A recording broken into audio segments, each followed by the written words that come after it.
Hello, my friends. Welcome back to Your Anxiety Toolkit, the show where we talk about how to build your life, the one that you love, while managing anxiety, OCD, panic disorder, and all the challenging emotions that come with that. I'm Kimberley Quinlan.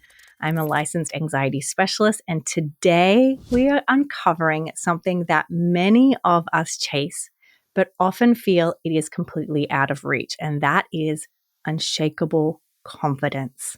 Here's the truth.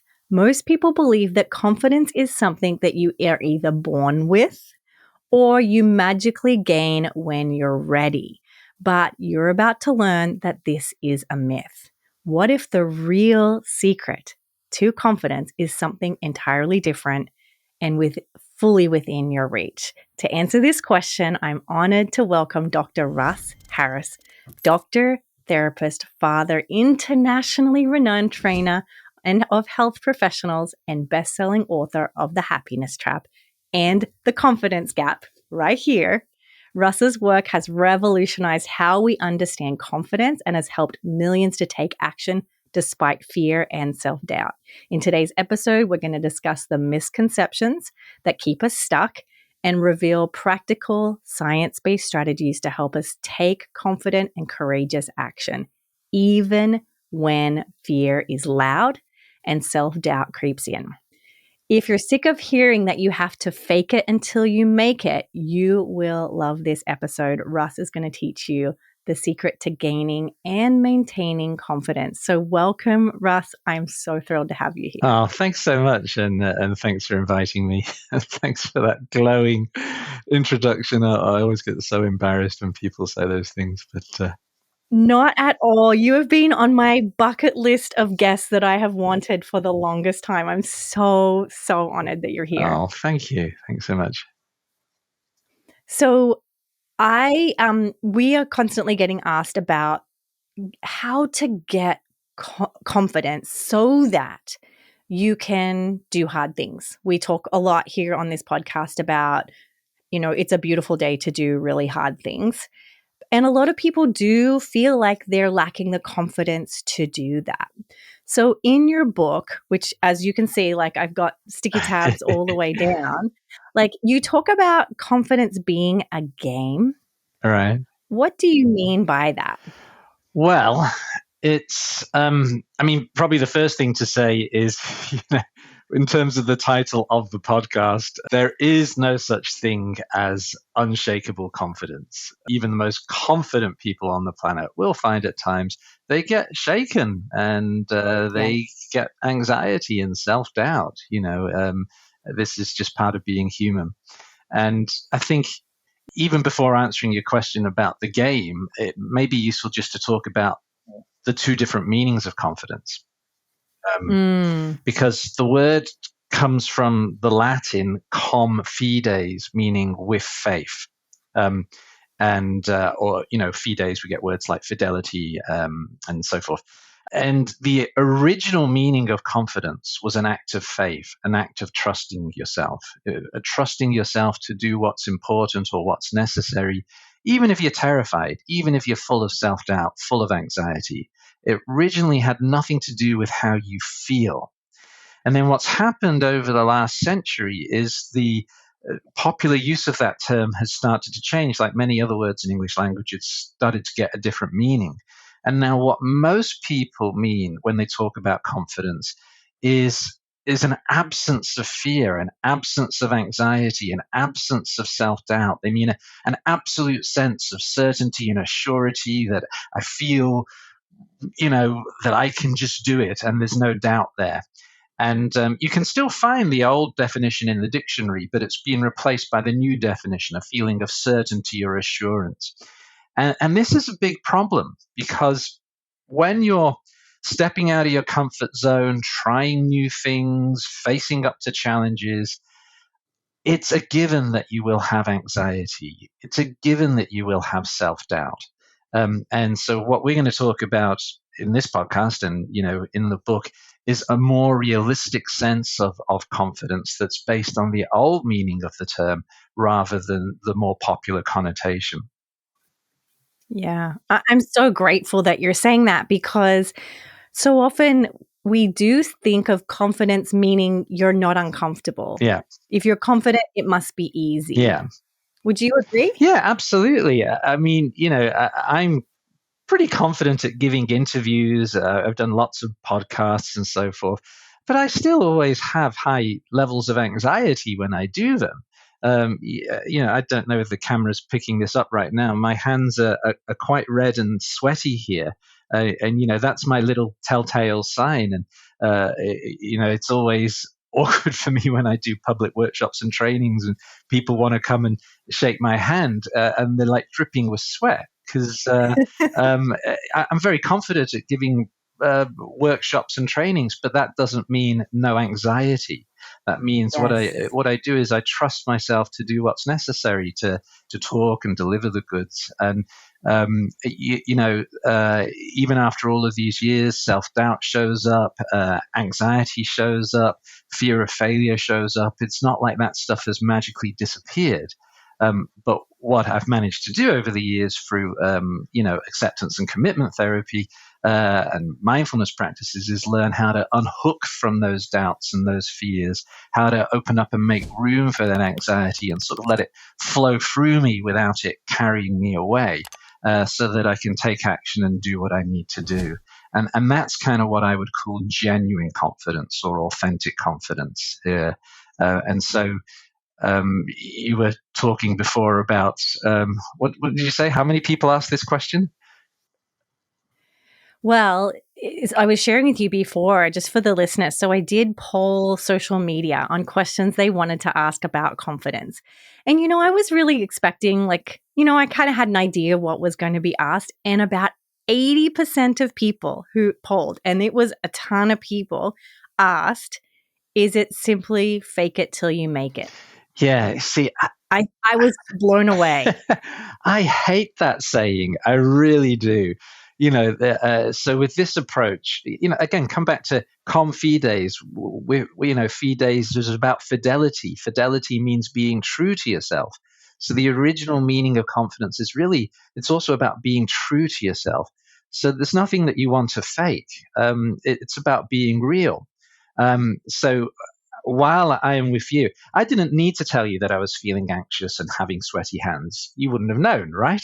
And so without that information, you would have, I don't know what assumptions you would have made. I don't need to fake to you and go and say, hey, I'm feeling really good. I'm feeling really positive. No anxiety here. Yeah, this is great. Why do I need to do that? What I want to do is be honest with myself. I've got anxiety. It's not terrible at this point in time. You're a very, easy person to talk to, and you've already told me that if I say stupid things, you can chop it out and make me look good. So, that's taken the pressure off, right? But I'm not faking it. I'm being honest with myself. I've got racing heart. I've got anxiety. My self doubt is chipping in. It's early in the morning, and I may well kind of garble what I'm. And your first question about the game really threw me as well. I wasn't expecting it. So all of that stuff showing up there. But why do I need to fake that? Why do I need to tell you, oh, yes, I've got no anxiety. I feel great.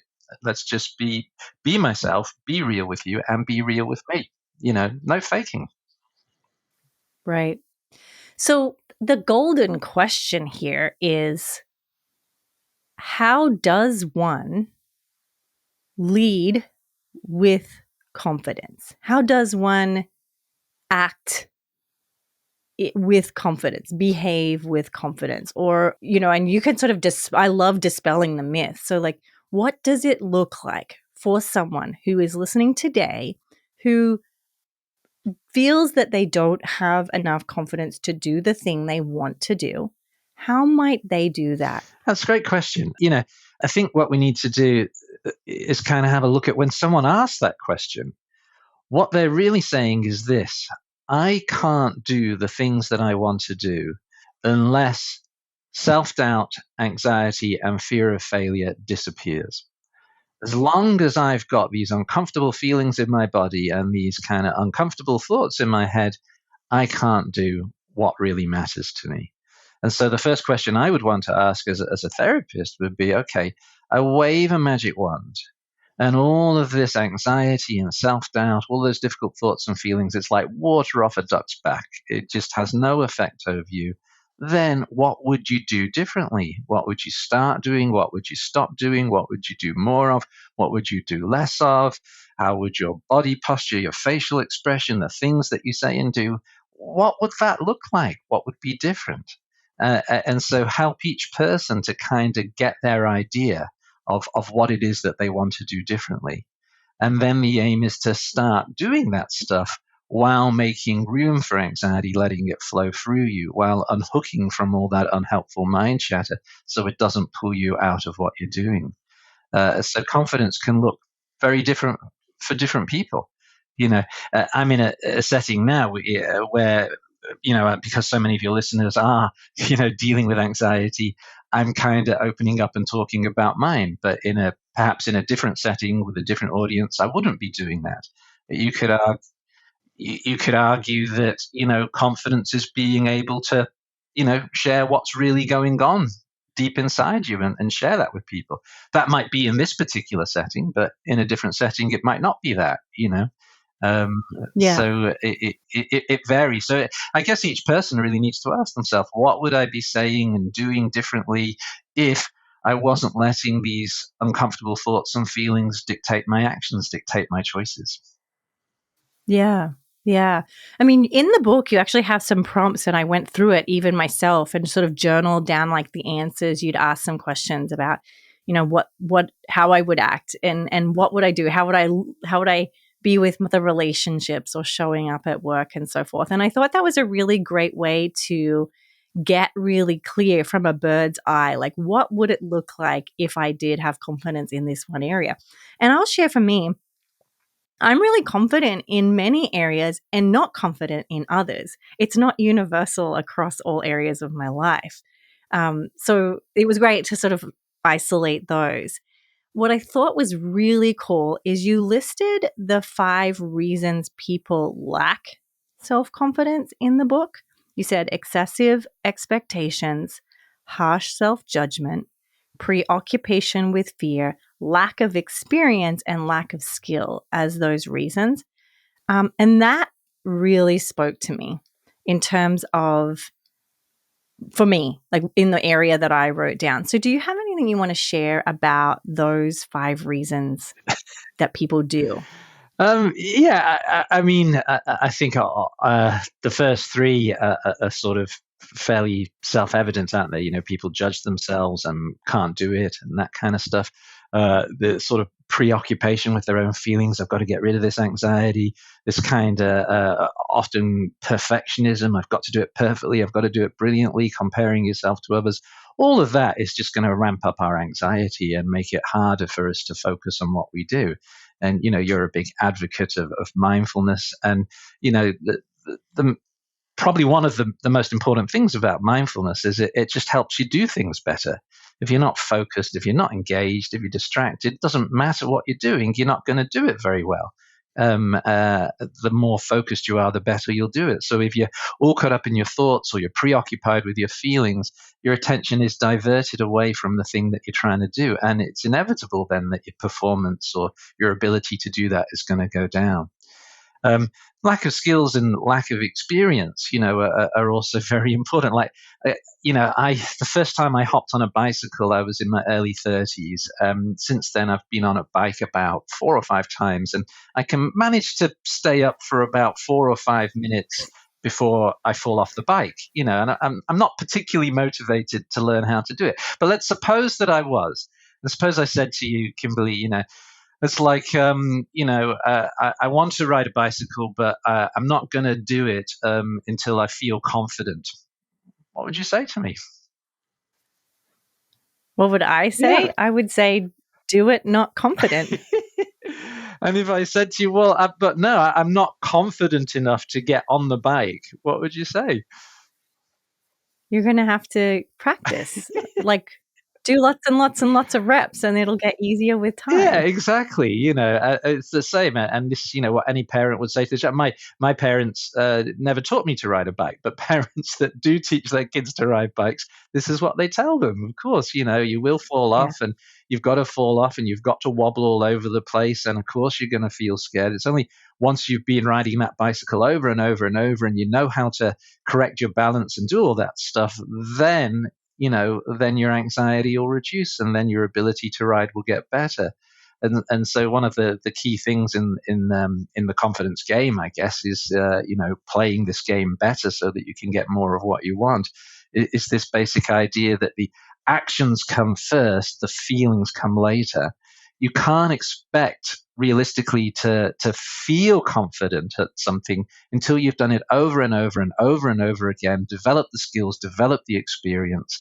Like for example, if you're playing guitar, and you may play for hundreds or thousands of hours in your bedroom and be really good, but if you haven't had the experience of playing guitar in front of a large audience, then the moment you get out there to do that, there will be lots and lots of anxiety. So it's not just about the skills, it's also about the experience. And here's the thing, like, when you first start learning a new skill or trying out a new challenging experience or stepping out of your comfort zone, obviously at that point, it's unrealistic to feel confident. You just have to do the practice over and over again. Then, if you're lucky, after you've practiced thousands and thousands of times and done it so that it really comes naturally, then you may start to get those feelings of confidence. But initially, can I make room for the normal and inevitable anxiety, that goes with learning new things and leaving your comfort zone? Yeah. And I love that you listed these, because as you're talking about it, I'm thinking about a couple of examples with myself. Is one of the reasons I think we don't give ourselves a chance to have the experience is our excessive expectations that I'll get it right within a couple of goes, right? That it should be easy once I do it a couple of times, but it usually takes like dozens Yeah. to feel confident at mastering something. Yes. And I do think too, so many people, especially on social media, I hear all this talk about imposter syndrome, of people saying I have imposter syndrome, when really it's just that they haven't done it enough, right? You know what I Yeah, mean? absolutely. I mean, I think there's kind of, I think you're right. I think there's a significant subset of people that haven't done it enough, and their imposter syndrome is a realistic appraisal of that. Yeah, There's another group of people that have done it really well, and then the mind says, "Well, you still need to do more." This yeah, is that kind of perfectionism, excessive yeah, expectations. yeah, I remember, oh gosh, about um, 20 years ago, I think it was. I remember going to a big conference of it was a therapy training conference, and the presenter asked, would someone here volunteer a sort of negative narrative or story that you have about yourself? I put my hand up and I said, well, I've got this story that I'm a lousy therapist, and I don't know what I'm doing. And the presenter said, yeah, I have that one too. Hands up, who else in the audience has this narrative? And almost every hand in the audience went up. yeah. And that's when the light bulb went on for me. I thought, wow, therapists are really screwed up, aren't they? But It's true. but what I've realized is that the imposter syndrome is common, whether people whether it's appropriate because they don't actually have the skills or knowledge, but it's also quite common in people who actually really are doing things very well. And I found it Yeah, quite common in high achievers. As long as I, yeah, I work really, really hard, no one will find out that I don't know what I'm doing. yeah, So, yeah. um, Which it does, and then it's obvious, like, that's why these are so interwoven. They're often very self-judgmental, yeah. because, they're high achievers, but they hold the expectation so high and beat themselves up if they make a mistake. And so I love that you identified those, because I think it's an easy way for us to catch what's actually sort of Yeah. preventing. It's not. our ability to do the thing. Yeah. It's usually these things. Yeah. So, yeah, I mean, thank you for highlighting that because it is so important. If you lack the skills, if you lack the knowledge, then imposter syndrome is telling you that's what you need to do. Yeah. But if you've got the skills Yeah. and you've got the knowledge, then imposter syndrome is just your mind, just giving you a hard time because, of course, we all want to do well and we don't like it when we fail. And that's just your mind's kind of relatively unhelpful way of trying to help. It's kind of saying, watch out, you've got to do this well. You don't want to get, you don't want bad things to happen. But it's, I kind of quite often talk about your mind as like an overly helpful friend. Have you, Kimberly, had one of those overly helpful friends in your life that was just trying so hard to help they became a nuisance? Yeah. Yes, yeah. You're willing to say that on YouTube. Oh, for sure. And they're usually well-intentioned, but it's so unhelpful and it's so makes things harder. Yeah, and so kind of a lot of the time when our mind's doing this negative self-talk, when it's I need, it's really just trying to help. It's basically when it starts judging us, it's just kind of saying, look, you need to do these things, you need to pay attention to these things. When it starts warning us of what might go wrong, it's trying to protect us, it's trying to keep us safe. Unfortunately, it's just doing it in a very unhelpful way. So we want to be able to learn how to unhook from that and find more effective ways of kind of steering our actions through tuning into our values and really thinking it through. What are effective actions that I can take and what's going to be more helpful and useful here? Yeah. So I want you to share a little more than that. But first, I just want to go back to one thing that's coming to mind. There is I can't, forgive me because I can't remember the name of the person, but someone has a TED talk about the research of standing in a Superman pose to get confidence, which I think might be sort of where the fake it till you make it view comes from. Like, if you stand before you, and I've had clients say that was helpful. Yeah.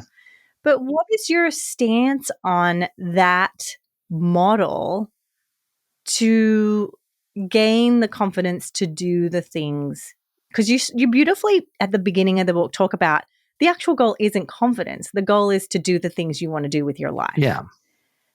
What are your thoughts about the Superman pose? Well, I think the way it's commonly portrayed is, as you say, it's part of the fake it till you make it. Let's look confident here. But if you actually think about that posture, it's a posture that's very effective for taking action. It's a posture of openness. It's a posture where you're grounded, your feet are on the floor. An exercise that I often do in my workshops, this is an exercise that I got off Steve Hayes, actually, who I believe you've had on the show before, is I'll ask people to get into a posture that represents you at your worst dealing with the challenges in your life. And just about everybody gets into this posture where they're hunched up, they may be curled into a ball, or sometimes they'll be in this aggressive posture where they're fighting, but it's a kind of scrunched, hunched posture. And then I kind of say, now get into a posture that represents you at your best in dealing with the challenges in your life. And everyone stands up and they're straight and their arms are out and their chest is out. And, it's this stance of I am ready to take on the world.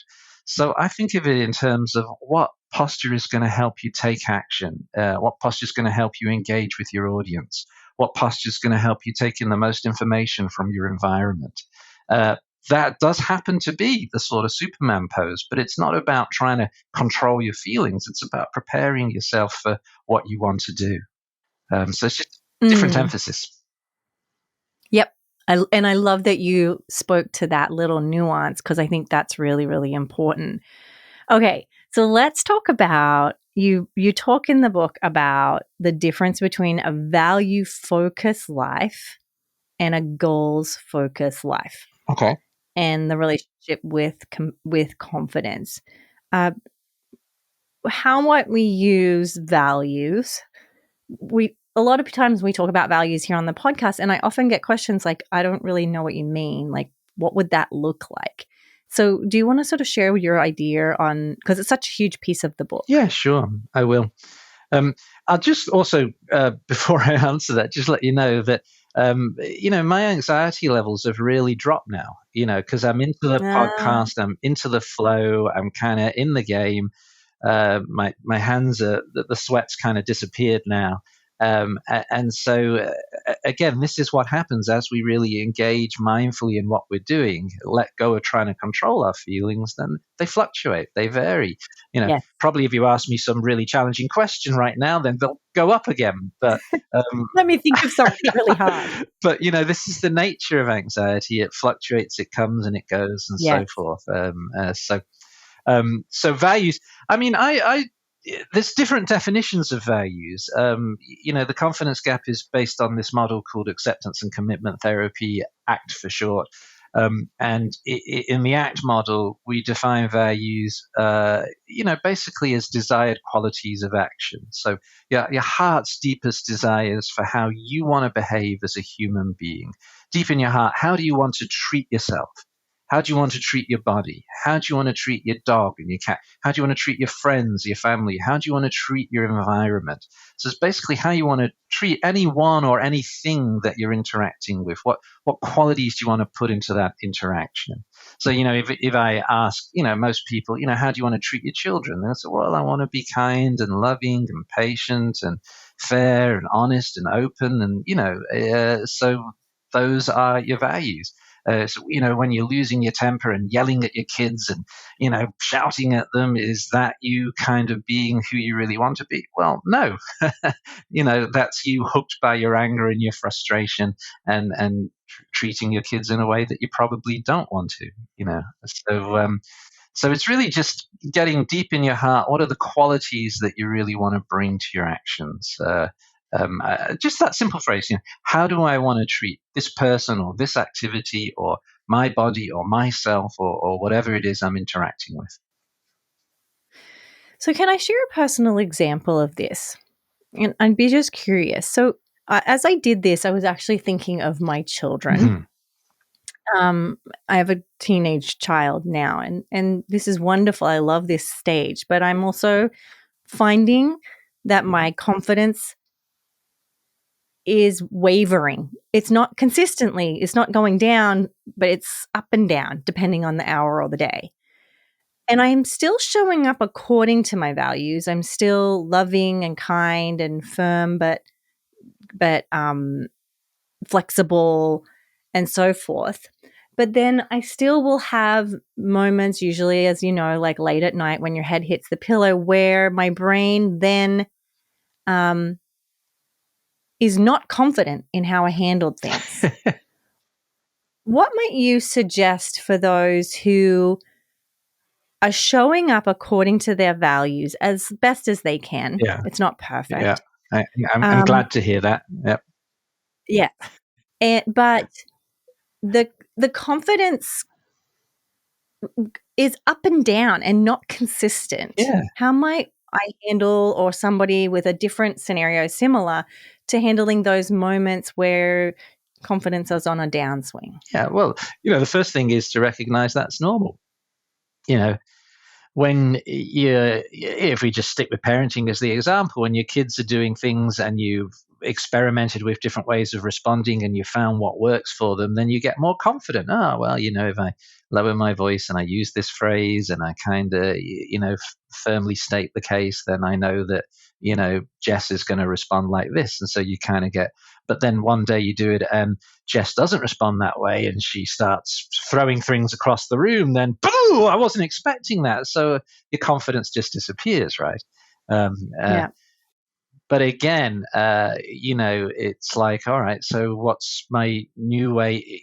Anxiety. I'm sure you've discussed this many times on your podcast. It's a useful emotion in many contexts. It kind of heightens your reflexes. It raises your awareness. It gives you energy. It prepares you for action.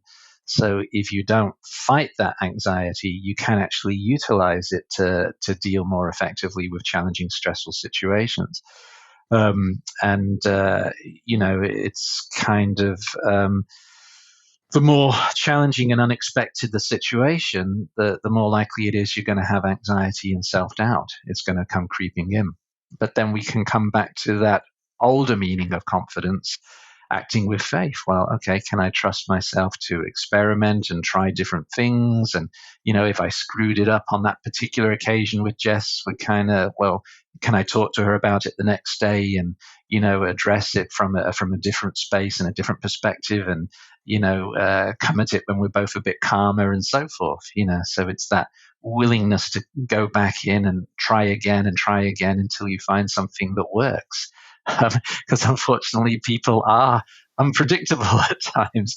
Sometimes, I know. I was just going to say, why do they keep changing? Just as I master something, it gets taken from me. I know, it's terrible, isn't it? And so, I just think the most important thing probably is just to recognize it's normal. Your confidence will fluctuate.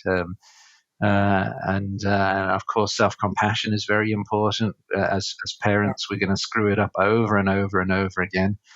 And I would be worried if I met someone who was absolutely confident in their parenting abilities. And yes, I've got it all under control. I got my kids perfectly handled. I know, I'd be thinking you're probably a very authoritarian parent, or you're just oblivious to, to all the ways in which you are less than perfect. We shouldn't aim to be a perfect parent. Aim to be a good enough parent. And, right.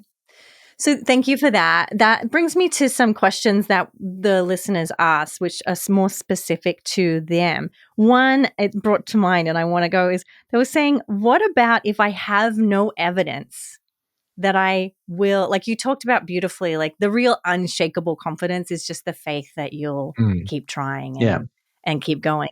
What if they don't have any evidence at this point that they will be able to do this hard thing that they're trying to achieve? That's a great question. Well, the first thing is, that's a very important question. Have you actually got the skills? Have you actually practiced it? Have you actually got the at least some experience in that area? Because if you haven't, you're setting yourself up for failure. It's not like one of those action movies where you can just jump in the cockpit of the helicopter. Oh, I think I can fly this thing. That doesn't work in real life. So have you got the skills? Have you done the practice? Have you got the experience? That's the first thing. Then if you have, the next thing is just kind of recognizing there are no guarantees in life. You never know what's going to happen when you step out the door. If you're asking for guarantees, it's a waste of time. You will not know. But what you can do is increase the chances through practicing, through trying things out. You talk a lot in your podcasts about exposure. You can think of this the same way, kind of, do smaller challenges, practice in less challenging situations, then build up to more challenging situations, build up to more greater degrees of difficulty so that you gather that evidence. You can see for yourself, yes, I can deal with this. Sometimes life throws, knocks you around in ways that you couldn't possibly prepare for. And we're all afraid of this. I don't know how I would cope if X, Y, and Z happens. But in fact, most people actually cope much, much better than they expect to. Yeah. And so, again, it's like, all right, well, I'll just do the best that I can with the skills and experience that I have. And, of course, anxiety is going to come along for the journey.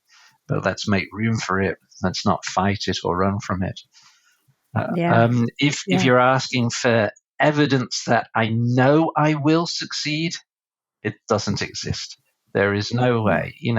If you read the autobiography of pretty much any famous person, whether it's a rock star, business person, movie star, they'll all tell you about their failures. Like, if they didn't, it'd be a really boring autobiography. Oh, yes, I just achieved everything and it was brilliant. There will be that kind of stuff, going on. Yeah. There's no guarantee. Yeah. But you can increase the chances by preparation. Yeah. Being willing to fall a lot of times on repetition. Absolutely. Yeah. Yeah. And that's, I think, a good lesson, because the real, true, confident people are the ones who have fallen a lot. Yeah. And have gotten up and tried again. Yeah. I think that is always surprising to people because you even referenced Michael Jordan in the book, I believe, that he failed many games and lost many hoops and failed many layups to be the best in the world. Yeah, on 26 games, he was trusted to take the game-winning shot, and he missed 26 games. Yeah. But he's considered the greatest basketball player in history. Yeah. Although, see, that's just, it's pretty cool. Yeah. It's sort of a relief to hear that. So another question somebody had asked is, how can we not let other people's view of us affect our confidence? Oh, well, again, we're social animals, and other people's view of us is important. If we're so we have to be a bit realistic about this. We don't want to be overly determined by other people's point of views, but we don't want to just completely neglect what other people think of us. That's going to create problems too. It's about finding a balance. So it's a very hard question to answer, because it's going to vary so much depending on the situation. But as a general rule, things you want to ask yourself: who is this person? What do they mean to me? How important are they in my life? If this is a close, intimate relationship, someone that I love, someone that I care about a lot, then,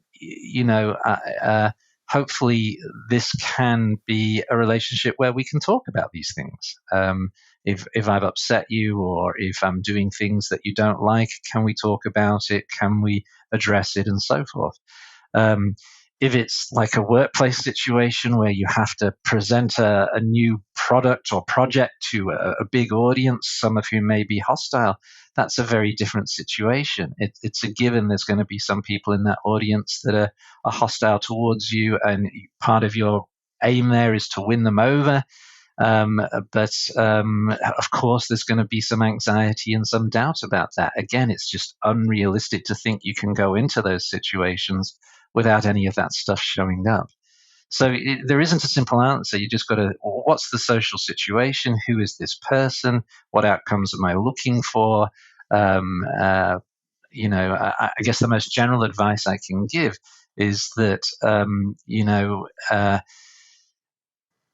don't automatically buy into the judgments that your mind is coming up with. If you know your mind's going to say, oh, this person doesn't like me, or this person's going to judge me, recognize that's an old story. It's been showing up your whole life. And again, this is your mind as an overly helpful friend. Relationships are important. Social interactions are important. Your mind's just going, watch out, don't screw it up. But it's not doing it in a very helpful way. So, thanks, mind. I know you're trying to help. That's okay. And then kind of come back and get present. Open up, make room for the anxiety. Come back to your values. Who do I want to be in this relationship? What do I want to put out there? And rather than being guided by that kind of voice in your head, be guided by your values, carefully track, pay attention to what's happening. In a close relationship, in a trusting relationship, you can ask the other person and say, my mind tells me that you're judging me and doing this, that, and that. Is my mind on track here, or is my mind way off? And hopefully in a good trusting relationship, you'll get an honest answer to that will be useful. Yeah. I think it's, you share in the book about diffusing from thoughts. Yes. And I think there's an activity in the book, and again, I really encourage everyone get the book because it's really cool to go through. But an activity where you ask, what actions would you do, and then it says like, what will your mind have to say about this? Yeah. Right. Your brain might be like, I can't do that, and I wouldn't be good at it. Let's say in this case, we would use the example of someone has decided they want to do something and face their fear because they're sick of fear holding them back. Yeah. And they go to do it, and their brain has a lot to say. It's going to say, you can't do it. You won't do it well. You're going to be embarrassed. It's going to go wrong. Maybe you'll hurt somebody, and so on and so forth. And you talk about learning the skill of diffusion. Yeah. Would you also, this is something I practice, and I'm curious to know what your thoughts are, is would you also practice that about other people's thoughts about you? Yeah. Meaning, I'll go, okay, I'm labeling them as thoughts, observing them as thoughts. But then if someone has an opinion about me, I also say that's their thoughts about me. Yeah. Yes, very much. That's very useful. Or you can say, oh, okay, mind reading again, or oh yeah, Right. here's that old they won't like me story. Anything that just helps you to kind of notice that thinking process, and if Yes. possible, it's often helpful if you can put a playful label on it, so that often takes a bit of the power out of it. Oh yeah, here's that overly helpful friend, or oh thanks, mind, I know you're trying to help, or oh here's the they'll hate me story, that kind of thing. Just it doesn't get rid of those thoughts, but it takes the power out of them. You can see what they are, and you can Yeah. see that again. All of this stuff is just your mind trying to protect you. It's kind of saying, this is important, watch out, you might get hurt. It's just doing it in a very inefficient way. And, Right. I think I also just wanted to pick up on a point that you made earlier that, no one's confident in every area of their life. If you'll be confident in some areas and not other areas. And that confidence, again, it usually relates to the amount of skill and experience you have in that area. If you take someone and you get them to do something brand new that they've got no clue about how to do, and they're confident about that, then we would call that overconfidence. We would call that misplaced confidence. We might call that psychotic optimism. This is what happens. I mean, we see this. Yes. My background's in medicine, and every year, there are doctors that get struck off the list because they do operations that exceed their skills and their experience. They become overconfident. They think, "Yes, I can do that," and they kill people. It doesn't happen Yes. very often, but there would be at least one case a year where something like that happens. And we see this in businesses when the CEO becomes overconfident, and of course we see this with criminals when they get overconfident, they end up in prison. So that's probably a good thing. But I'm waffling. You don't expect to feel confident at things that you don't have the skills and experience to do. So no one can be confident in every area of their life. Yeah. And that's the piece, I think, too, that I'm so glad you mentioned is so often why would we expect ourselves to be confident facing fear? Like it it's it's a scary thing. But wait, I'm actually going to renege what I just said, because you even mention in the book that you can have fear. How did you word this so beautifully? I'm going to be mad at myself. You talked about it's not the presence of fear based on the research, it's where their attention is. Does that make sense? Yeah. Let me read. Let me go. It says here I found it. Research showed that the presence of anxiety did not reduce test performance. It showed that anxiety was similarly high, but the differentiating factor was the task-focused attention. Absolutely. Yeah. So when anxiety is high, can I keep my attention on the task? Right. In Australia, the big national sport is AFL, Australian Football League, which is very different to European soccer, as you would know, being an Aussie. Yes. And so AFL is huge, and lots of AFL teams now are kind of adopting the ACT approach. If you run out onto a pitch in front of 40,000 spectators, not knowing if your contract is going to be renewed with all the pressure on you, you're going to have high levels of anxiety. You can't, under those circumstances, run out onto the pitch feeling calm. Even if you could, that wouldn't be a good thing to do. That would be an example of what psychologists call relaxed incompetence. Your anxiety actually enhances your performance. A lot of sports people, a lot of business people, a lot of movie, actors don't even call it anxiety. They'll call it an adrenaline rush, or they'll talk about being revved or amped. It's the same experience. It's just a different label. Yes. So you want that. You need that.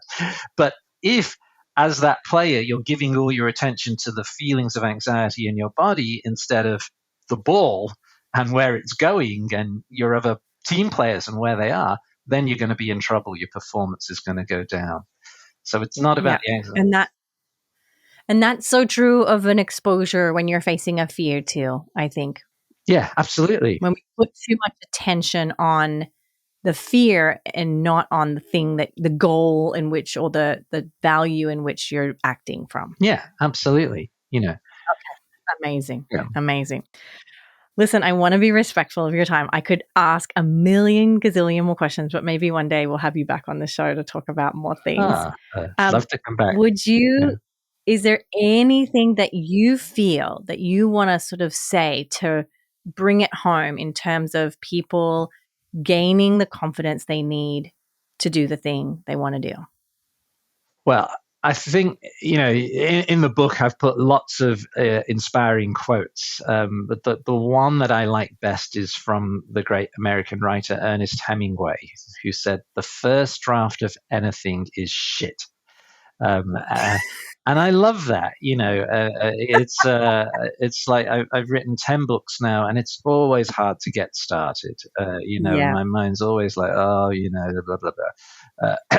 And I come back to that quote. For a long time, I had it written on a stick-it note, which I had on my computer. And it's just, the first draft of anything is shit. Give yourself permission to do it badly, do it poorly, whatever it is, and then you'll learn from that experience. And then next time it'll get a bit better. The second draft might be a little bit less shit, and the third draft might be a little, and then after 10 drafts, maybe you've actually got something fairly decent, It's the same for riding a bike or parenting or all of these things. Give yourself permission to do it poorly and then learn from that experience. So, personal growth comes from stepping out of your comfort zone and trying new things. And that means there will be discomfort. That's why we call it the comfort zone. Discomfort usually takes the form of anxiety and self-doubt.